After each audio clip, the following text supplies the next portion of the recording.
Me llamo Emerick, tengo 26 años y soy de un pequeño pueblo cerca de Albacete, seguramente ni habrás oído hablar de él. Si me hubieras preguntado hace un año cómo era mi relación con mi familia, habría dicho que era buena. No perfecta, claro, pero lo suficientemente decente.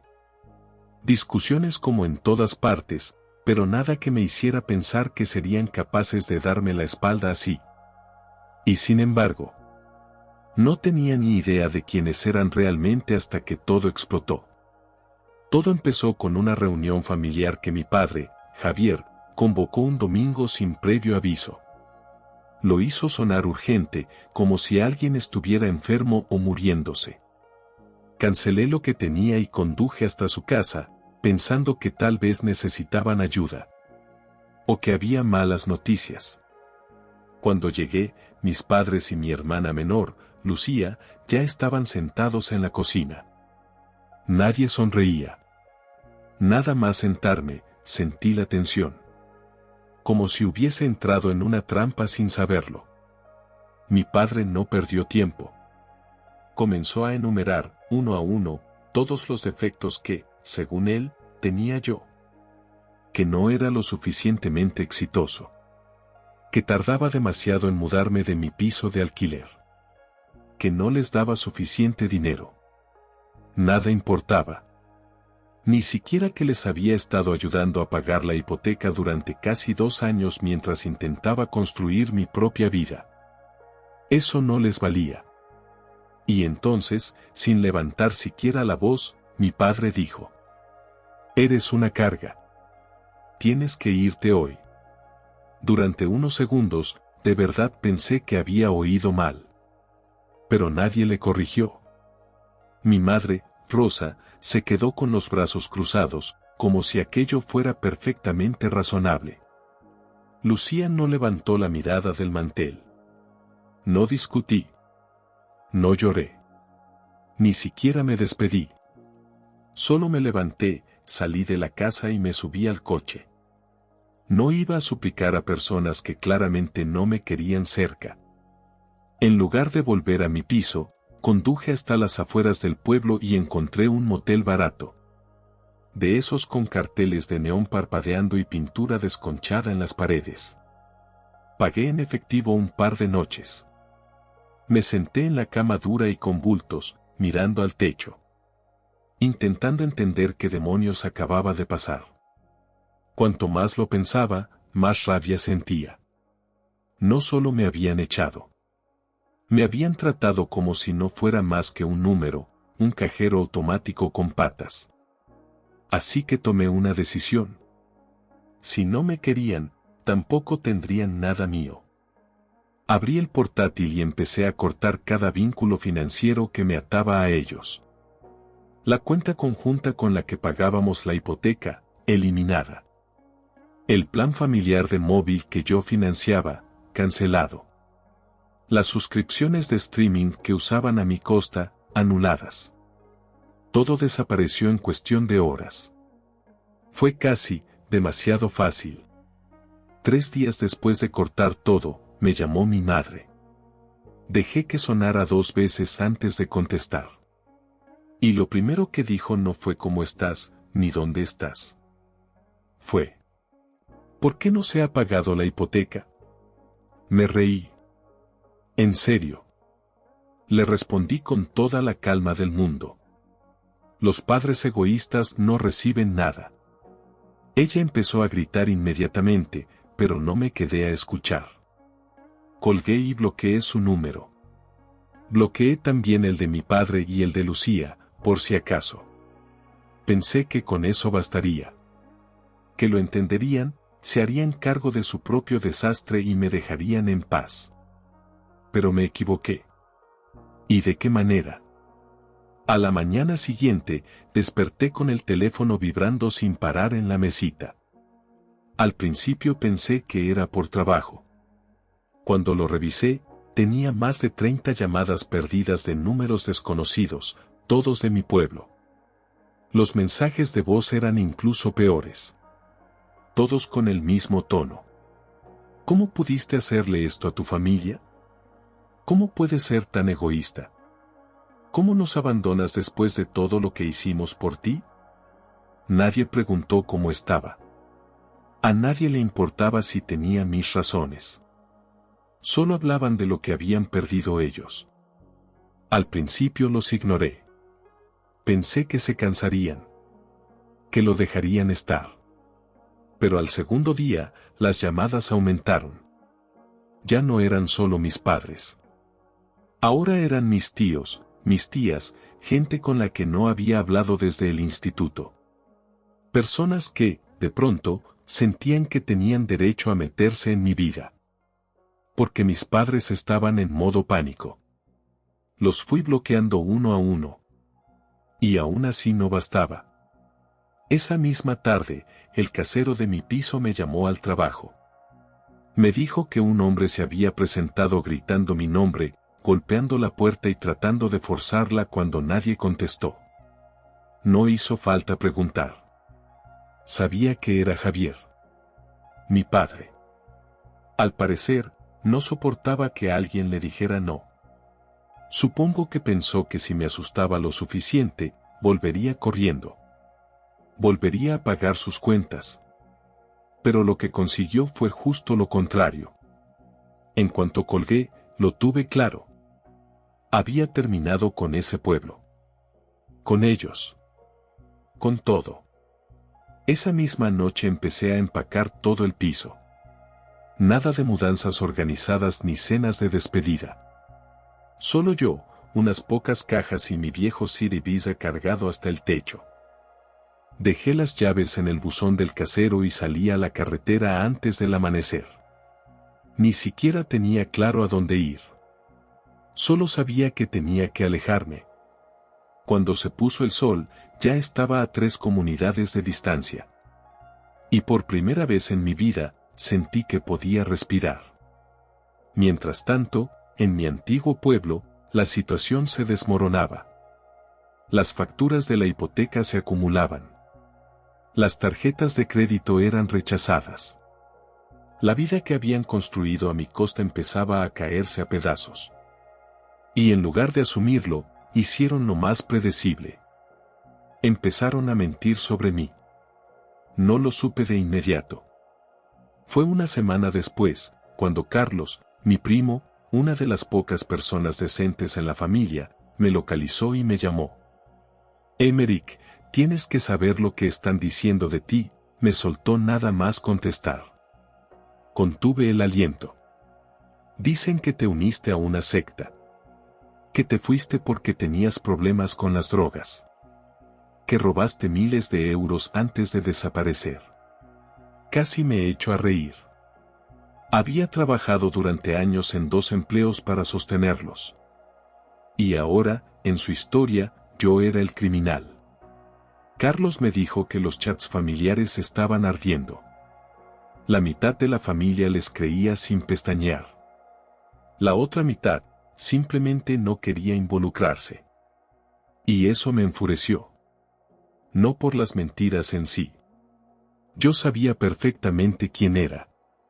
Me enfureció ver lo fácil que les resultaba darse la vuelta y usarme como chivo expiatorio. Cuando ya no les servía. Y ahí entendí algo. Esto no había terminado. Ni de cerca.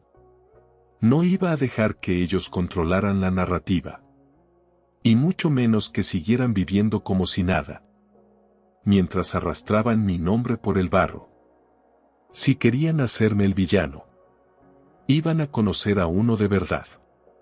Y créeme, acababa de empezar.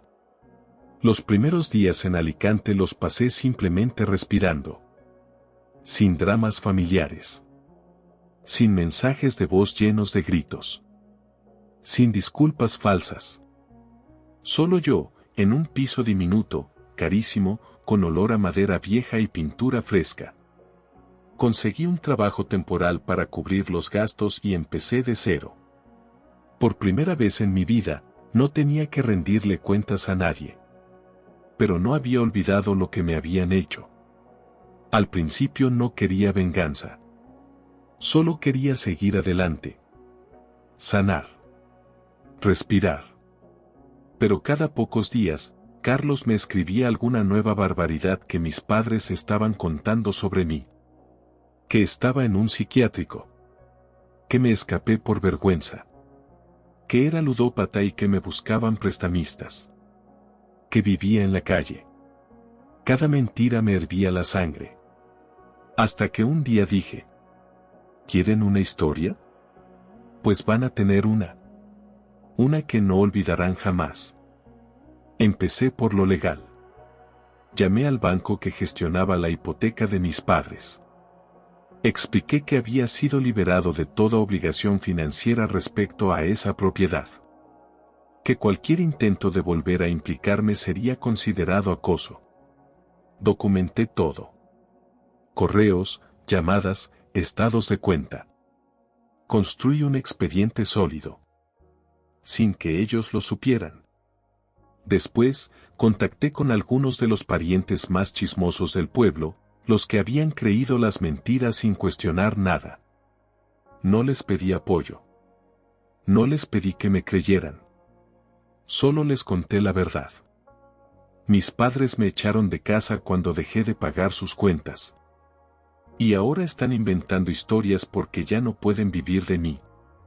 Les dejé los hechos sobre la mesa. Y me alejé. Porque en un pueblo pequeño, la verdad vuela más rápido que cualquier rumor.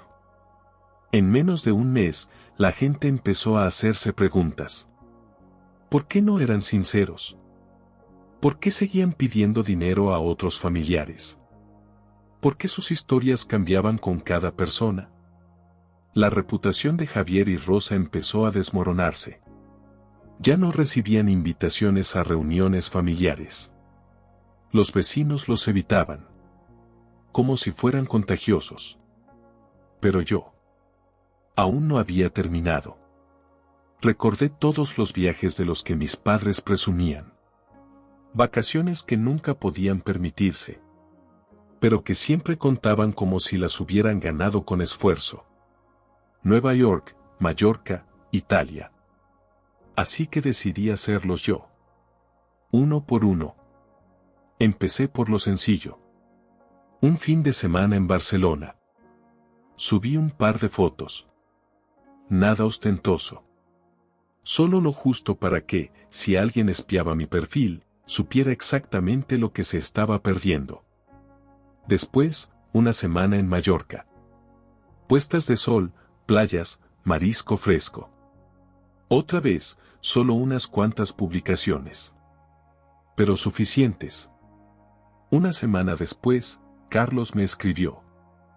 No te imaginas lo mal que están. Tu madre lloró delante de la tía Carmen. Porque te fuiste a Mallorca sin ella. Fue infantil. Fue ridículo. Y fue glorioso. Pero ni siquiera eso fue lo peor. Porque al poco tiempo, intentaron algo aún más desesperado. Algo que me demostró que no habían cambiado en absoluto. Carlos me llamó, intentando no reírse. ¿Sabes qué han hecho ahora? Tus padres han organizado una cena de reconciliación familiar. Invitaron a la mitad de la familia extendida. Decoraciones, un buffet de catering, hasta fotos impresas de mejores tiempos. Todo cuidadosamente montado para demostrar cuánto me echaban de menos. Excepto por un detalle. Nunca me invitaron. Asumieron que me enteraría. Me sentiría culpable. Y aparecería como un perrito perdido. Pero no. Esa noche, algunos invitados empezaron a preguntar. ¿Dónde está Emerick? ¿Por qué no ha venido? Al ver que era todo teatro, muchos se fueron temprano. Otros acorralaron a mis padres con preguntas reales. Y ellos no supieron qué responder. El evento que supuestamente iba a arreglar todo. Lo empeoró 1000 veces más. Pero aún había más. Un mes después, Carlos me mandó una captura de pantalla. Era un mensaje que mis padres enviaron a través de otro primo. Dile a Emerick que queremos hablar. Hay una oportunidad de negocio. Mucho dinero. La familia puede ganar junta. Sin disculpas. Sin reconocer nada. Solo manipulación vestida de promesa. No respondí. Bloqueé también al primo. Si querían dinero, que lo encontraran sin mí. Ese fue el momento en que lo entendí todo. Era hora de quemar hasta el último puente. Hoy, mientras tomaba mi café en el balcón viendo salir el sol sobre el mar, pensé en lo lejos que estoy de aquel chico que una vez se sintió culpable por decir basta. Han pasado ya 4 años desde que tomé la decisión de cortar todo contacto con mis padres, con mi hermana, con todo aquel que pensó que yo era una extensión de su billetera o su plan de emergencia emocional. Durante años, fui el hijo que lo daba todo. Pagaba facturas, rescataba hipotecas, fingía que no me dolían los desprecios. Me tragaba las frases hirientes, las comparaciones constantes, los silencios fríos. Y todo, porque creía que eso era lo que hacía la familia, aguantar, perdonar, olvidar. Hasta que un día no pude más. Ese día, mi padre me llamó una carga. Ni siquiera gritó. Lo dijo con esa calma brutal que solo puede tener quien cree que tiene derecho a herirte. Y mi madre, que nunca alzó la voz, tampoco dijo nada. Solo cruzó los brazos como si aquello fuera lógico. Mi hermana no me miró. Me levanté, salí y dejé atrás una vida construida sobre la idea equivocada de que el amor se demuestra soportándolo todo. Me fui de aquel pueblo sin decir adiós. Sin saber a dónde ir, pero seguro de que ya no podía quedarme. Dormí en moteles baratos. Cambié de ciudad. Empecé desde cero. Tuve miedo. Me sentí solo. Pero por primera vez, me sentí libre. Durante meses, ellos intentaron reescribir la historia. Dijeron que me había ido por drogas, por deudas, por desequilibrio mental. Que los había abandonado. Que era un ingrato. Incluso llegaron a decir que les robé. Y mientras ellos hablaban, yo reconstruía mi vida con silencio y constancia. Consiguieron aislarse de toda la familia. Las mentiras les pasaron factura. Perdieron la casa. Las tarjetas. La reputación. Terminaron en un piso viejo y oscuro, lejos de los suburbios donde presumían. Yo, en cambio, encontré algo que jamás había tenido: paz. Hoy tengo un pequeño negocio propio. Elijo mis clientes, mis horarios, mis viajes. No hay gritos. No hay chantajes. Tengo un perro que me espera todos los días junto a la puerta y amigos que aparecen sin esperar nada a cambio. A veces la gente me pregunta si no me arrepiento. Si no me duele haberlos dejado atrás. Y siempre les digo lo mismo. ¿Cómo puedes extrañar algo que te rompía por dentro? No me fui por rencor. Me fui porque entendí que el amor sin respeto no es amor. Es manipulación. No puedes construir una vida si estás todo el tiempo apagando incendios ajenos. Hoy escribo esto no para justificarme, sino porque sé que no soy el único. Sé que allá afuera hay muchas personas atrapadas en dinámicas familiares donde se confunde el cariño con la deuda. Donde el silencio es más fácil que la verdad. Donde ser el fuerte significa olvidarse de uno mismo. A ti, que estás leyendo esto y sientes que te hablan directamente. No estás loco. No eres egoísta. No eres mala persona por querer respirar sin pedir permiso. Decir no a quien te daña, aunque lleve tu sangre, es un acto de amor propio. Y si te dicen que te vas a quedar solo, te mienten. Porque cuando uno se elige a sí mismo, aparece gente nueva. Gente buena. Gente que no necesita manipular para tener tu atención. Gente que te abraza sin exigir. Mi historia no tiene final feliz de película. Mis padres no cambiaron. No hubo reconciliación. No hubo redención. Lo que sí hubo fue algo mucho más valioso. Hubo libertad. Y cada día, cuando salgo a pasear con Toby, cuando cocino para mí solo sin prisas, cuando leo sin interrupciones o trabajo en proyectos que me apasionan, pienso: esta vida, esta paz, solo existe porque un día decidí soltar lo que me destruía. Y no la cambiaría por nada. Emmerich.